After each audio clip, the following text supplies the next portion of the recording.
analisei o modo pelo qual eles concebiam a amizade. Quer amizade entre dois amigos, quer amizade entre pessoas de sexos diferentes, que eles chamavam naturalmente de amor. Como é que eles concebiam isto? Dois homens eram amigos quando eram de uma afinidade, de mentalidade completa.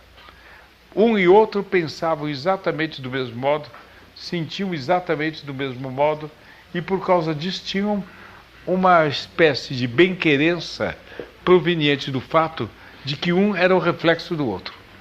É o que na Escritura se chama de medium anime mea, a metade da minha própria alma. É a expressão da Escritura para indicar uma amizade muito grande, uma amizade pura, não entra aqui em pureza, amizade entre pessoas, mas naquele tempo era assim, pessoas do mesmo sexo. Então, uma amizade assim, que provinha desta semelhança, e cada um gostava do outro do reflexo de si próprio. Uma coisa parecida era no que se dizia o amor conjugal, que deve conduzir ao casamento. O namorado e a namorada, o noivo e a noiva, deveriam ser tais que deveriam chamar-se, eles não conheciam a expressão da Escritura, mas deveriam chamar-se de medium anime mea, a metade da minha própria alma. Ela é o que eu queria ela é minha versão em ponto delicado. Eu, como homem, sou abrutalhado, sou insistente, se quiserem, sou lutador. Porque se admitia que o homem fosse lutador num ponto. Luta pela vida, para ganhar dinheiro. Aí era muito nobre. Ela tem, de modo delicado, de modo suave, de modo amável, todas as minhas disposições, que eu tenho meio abrutalhadas. Agora, eu para ela sou o que falta a ela pela fragilidade do sexo feminino. Eu sou enérgico, batalhador, mas sou, em manifestação forte, aquilo que ela é uma edição fraca. Então, nos queremos um ao outro e nos completamos. E, naturalmente, de contato com ela, a gente vai ter a felicidade. Mesmo se Deus dera conosco. Então, no primeiro período de noivado, são as grandes confidências. E com isso chegava ao auge com o casamento. O noivo se vestia exatamente com fraque. As calças eram de um cinzento, casimira rigorosamente inglesa, não se compreendia outra coisa, de um cinzento meio prateado. A cartola não era uma cartola de pano, mas era uma cartola de uma espécie de seda lustrosa, preta, completamente lustrosa, não sei bem como explicar, e que brilho, refugia muito na cabeça, ficava um bonito traje. Bem, e ele devia se casar com uma flor aqui em geral, uma flor de que ela gostava. Bem, tudo foi-se embora, inclusive a virgindade, mas o traje da virgem, o símbolo da virgindade ficou. E ela se vestia como as noivas de hoje, véus, etc, etc, e entrava a noiva ao braço do pai, vestido como noivo, ao som da marcha nupcial. No meu tempo era a marcha nupcial de Lohengrin, assim, triunfal, bonita, etc, etc.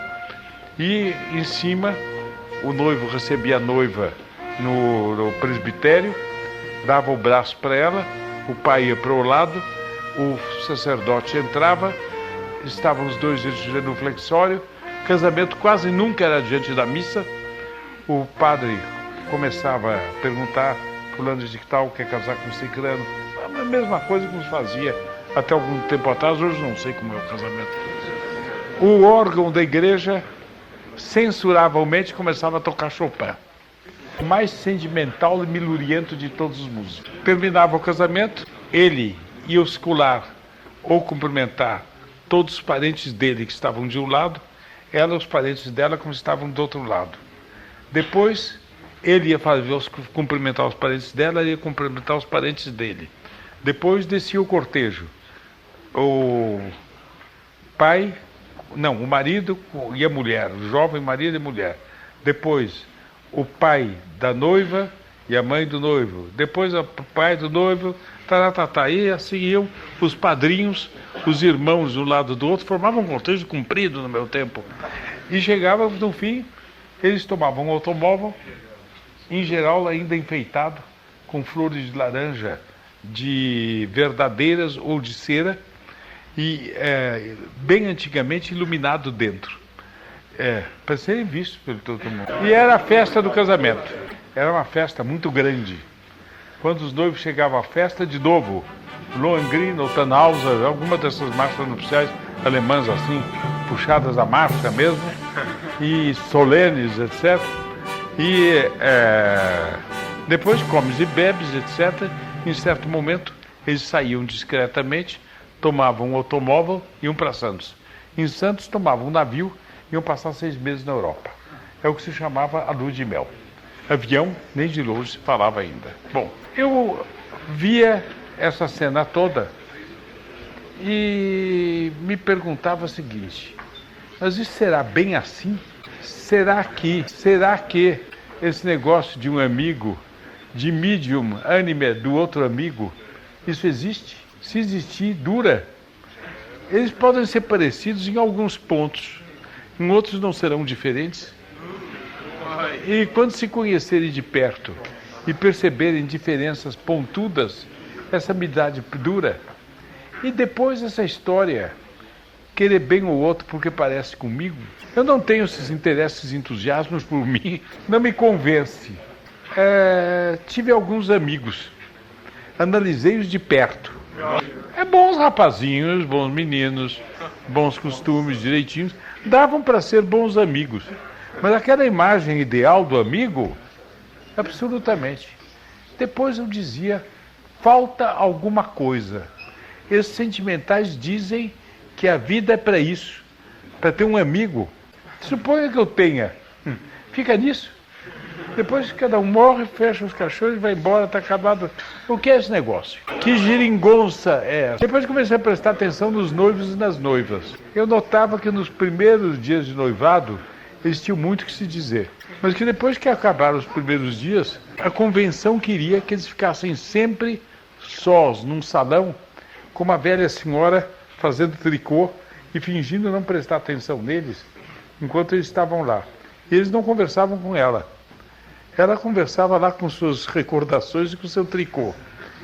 E ele e ela, acabava o assunto. Às vezes ficavam os dois olhando um para o outro. Esses casais que eu estou conhecendo, casados aqui, sempre que eu os vejo sós, eles não conversam. Acabou o assunto. Eles conversam quando tem outra gente fora. Quando está só o casal, estão quietos. Naquele tempo as pessoas, mesmo pessoas de educação, muitas vezes estavam na janela da casa, vendo quem passava pela rua. Marido e mulher. E às vezes com um travesseirinho embaixo do braço de cada um, para ficar ainda mais fácil a vida. Eu olhava, eles não conversavam. Não muito diziam, olhe fulano. Ou quando fulano tinha passado, um comentário. Bom, mas a escritura que fala no elogio, é uma linda expressão. Mas como é esse negócio então? A escritura foi nessa onda? Não pode ser. Porque a escritura não vai em onda nenhuma. Quem inspirou os livros sagrados foi o Espírito Santo, palavra por palavra. O Espírito Santo não pode errar. Como é que é isso então? Eram problemas que me ficavam pela alma. Eu toda a vida gostei muito de observar a vida, de observar as pessoas, de analisar com vistas a concluir para doutrinas e para ideias. O que se deduzia disso, que é para o terreno nobre, superior das doutrinas, como é que se caminhava depois a partir dessa experiência da realidade? Ou a partir da doutrina, como é que se analisava a realidade? Toda a vida isso me interessou enormemente. Foi a grande distração de minha vida. O grande passatempo de minha vida foi observar, pensar, observar. E eu observava tudo isso e dizia, mas há alguma coisa de verdadeiro na posição deles. E depois há carradas de coisas falsas. Se eu isolar o que tem de falso, por subtração, fica o que tem de verdadeiro. Aí eu vou conferir com a escritura, para ver se está direito. Porque quem diz a palavra definitiva não é a minha mente, é a fé. É a revelação que diz o definitivo. Minha mente é falível. A revelação máxima, quando explicada e ensinada pela igreja, posta, portanto, em proporção com minha inteligência falível, a revelação é infalível. E, portanto, eu vou tirar a prova dos 9 fora lá. Tudo se decide lá.